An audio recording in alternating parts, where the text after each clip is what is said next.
우리 박정원 쯔양이라고 알려진 분이죠. 박정원 참고인 잠깐 나오시겠습니까?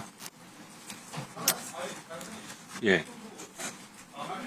아니 근데 퇴장 안 하고 그냥 진행하는 거예요. 왜 퇴장을 왜 퇴장합니까 우리가? 아니 퇴장 부당한 명령을 따릅니까?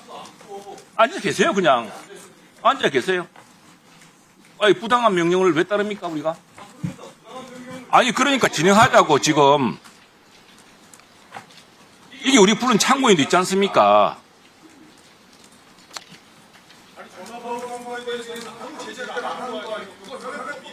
아니 그래 그거 법적으로 조치합시다.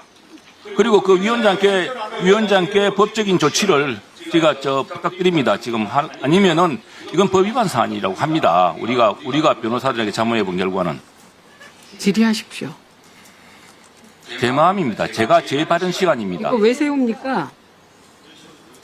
네? 자, 우리 박정원 씨 오래서 기다리는데 쯔양이라 알려진 분이죠. 유명한 분인데 지금 국민 5만 명 이상의 서명을 받아서 가방의 청원심사 소위에 상정된 안건 7개 중에 4개가 사이버 레카와 직간접 관계가 있습니다. 박정원 씨 나오셨습니까? 예, 우선에 당초 오후 2시부터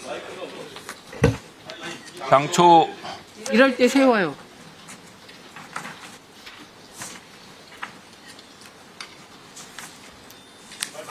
예, 당초 오후 2시부터 원래 참고인으로 요청을 했는데 뭐 행정 절차가 잘못되어서 10시부터 기다리셨다고 합니다. 매우 죄송합니다. 그리고 지금 다른 일도 있고 바쁘실 텐데 4시 반까지 마쳐야 되는데 늦어져서 몇 가지만 여쭤보겠습니다. 저도 다른 질문이 있어서. 우선 이 자리에 서기 쉽지 않았을 텐데 용기 있는 결단 내려주셔서 먼저 감사 말씀드립니다. 이 사이버 레카 문제 매우 심각한 사안이죠. 지금 가해자 이모 씨를 비롯해 가해자들이 항소심에서 유죄를 선고받았습니다. 사건을 공론화하고 재판을 진행하기까지 상당한 용기가 필요했을 것 같은데 당시 어떤 심정이었습니까? 네, 안녕하세요. 저는 쯔양이라는 예명으로 활동하고 있는 박정원입니다. 먼저 저에 대해 관심 가져주시고 불러주셔서 정말 감사드립니다.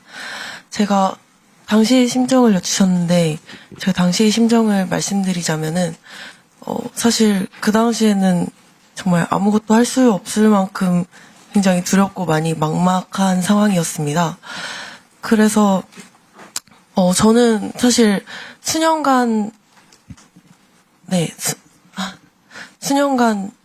협박과 좀 그런 약간 돈을 요구하는 그런 상황들을 많이 겪었었고 그거를 참아왔던 이유는 이제 아무래도 피해 사실이지만 제가 여자로서 좀 밝히고 싶지 않았던 부분이 굉장히 컸기 때문이었는데요.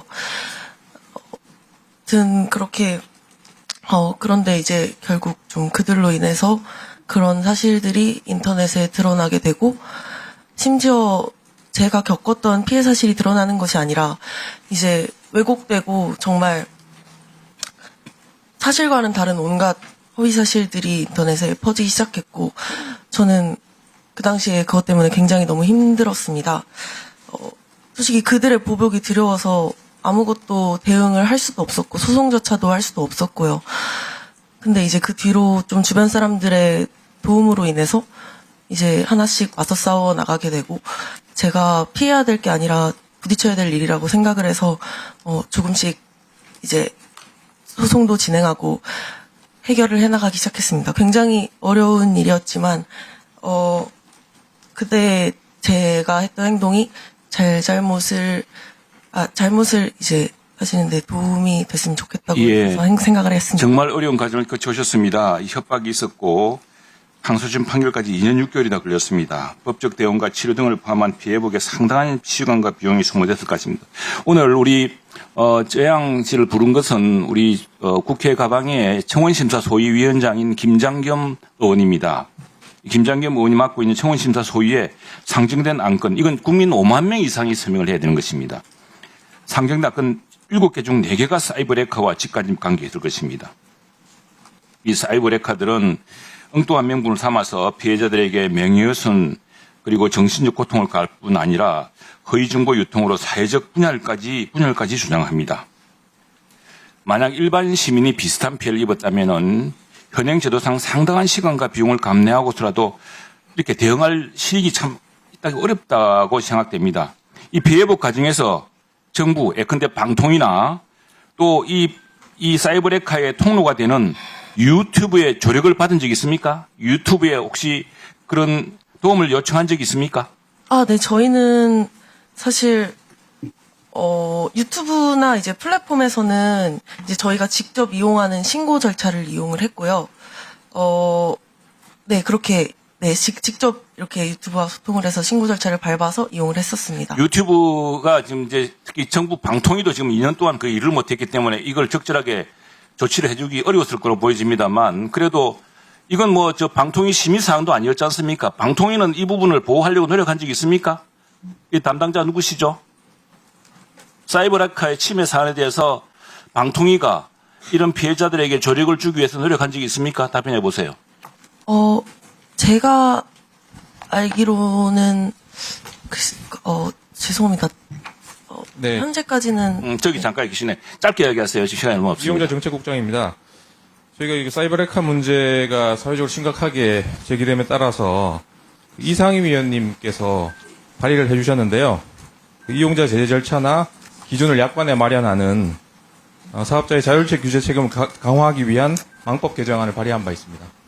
자, 유튜브 누가 나와 계시죠? 아, 구글 지금 저 정무에 가 계시죠? 자, 우리 재양 씨께 물어보겠습니다. 구글 유튜브에 이런 게 있으니까 이것에 대해서 조치를 취해달라고 언제 어떻게 도움을 요청했습니까? 유튜브에는 이제 저에 대해서 악의적으로 혹은 허위 사실들이 올라온 영상에 대해서 이제 유튜브 관계자분에게 직접 연락을 드리거나 아니면은 직접 그 신고 버튼이 있는데 그 신고 버튼을 이용을 해서 이제 신고를 하는 절차를 이용했습니다. 그러면 유튜브가 이 문제에 대해서는 신속하게 대응해 줍니까? 사실 유튜브의 조치가 만족스럽습니까? 혹시 그로 인해서 명예훼손이라든가 정신적 고통을 조금이라도 멈추는 데 도움이 됐습니까? 사실 쉽지 않았다고 생각은 합니다. 왜냐면은 그 영상의 속도 확산은 굉장히 빠르고 하루 만에 수십만 명의 사람이 보기 때문에 이미 영상을 사람들이 보고 나서는 그게 아무리 지워지는 절차가 이루어진다고 하더라도 오해를 풀기란 굉장히 어렵다고. 통상 얼마나 시간이 걸렸습니까? 그 유튜브가 그 조치를 취해주는 기간까지는. 보통 짧게는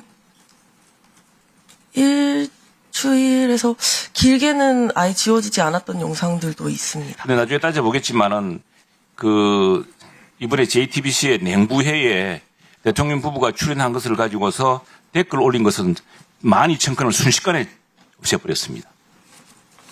나중에 지금 유튜브 담당자가 없는데 구글 담당자면 반드시 따져 물을 것입니다. 이렇게 사이버레카로 인해서 고통받는 피해자에 대한 조치는 그렇게 넉장을 부리면서 국민의 정치적 표현의 자유에 침해하는 사안은 신속같이 떡달같이 하는 이 빅테크에 대해서는